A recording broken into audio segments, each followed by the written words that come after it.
শুটকি পছন্দ করেন না? তাহলে তো অনেক বড় জিনিস মিস করে ফেলছেন। আমি আজকে বানাবো লট্টা শুটকি ভুনা।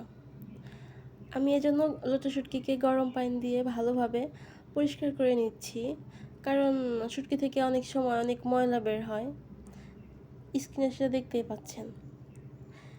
এরপর কড়াইতে পর্যাপ্ত পরিমাণ তেল দিয়ে পেঁয়াজ দিয়ে দিব 2টার মতো। শুটকি ভুনাতে পেঁয়াজটাকে বেশি ভাজতে হবে না, হালকা ব্রাউন করে নিলেই হবে। এরপর দিয়ে দিব 1 চিমচি জিরা, তারপরে দিব আদা রসুন আর জিরা পেস্ট 1 টেবিল চামচ। এরপর দিব লবণ। শুটকিতে লবণটা অবশ্যই একটু কম দিবেন, পরে দরকার হলে দিয়ে দিবেন।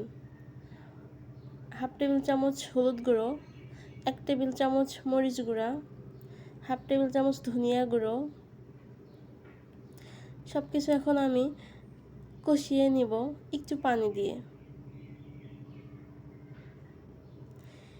এরপর যখন এই মশলাটা থেকে তেল ছেড়ে দিবে, তখন আমি এর ভিতর দিয়ে দিব আলু আর কাঁঠালের বিচি। আমি রসুন খেতে পছন্দ করি, এজন্য আমি 2টা আস্ত রসুন দিয়ে দিয়েছি। এরপর এগুলোকে আমি বেশ কিছুক্ষণ কষিয়ে নেব। অফ স্ক্রিনে আমি পানি দিয়ে নিয়েছিলাম, কিন্তু সেটা দেখানো হয় নাই। এরপর আমি এটাকে ঢাকনা দিয়ে ঢেকে সিদ্ধ হওয়া পর্যন্ত অপেক্ষা করব। যখন এটা ভালোভাবে সিদ্ধ হয়ে যাবে, তারপর আমি এর ভিতর দিয়ে দিব পরিষ্কার করে রাখা সেই শুটকি মাছ।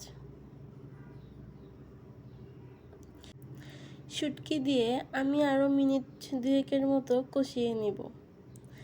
তারপর এর ভিতর আমি পর্যাপ্ত পরিমাণ পানি দিয়ে ঢেকে 20 মিনিটের মতো রান্না করে নেব।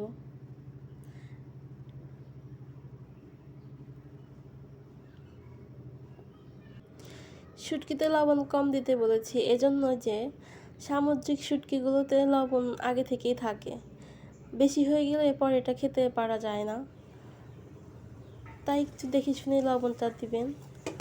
এই তো আমার রান্নাটা এখন অলমোস্ট হয়ে গেছে। এখন আমি 4-5টার মতো কাঁচামরিচ দিয়ে এটাকে আরও 2-1 মিনিট ফুটিয়ে নিব।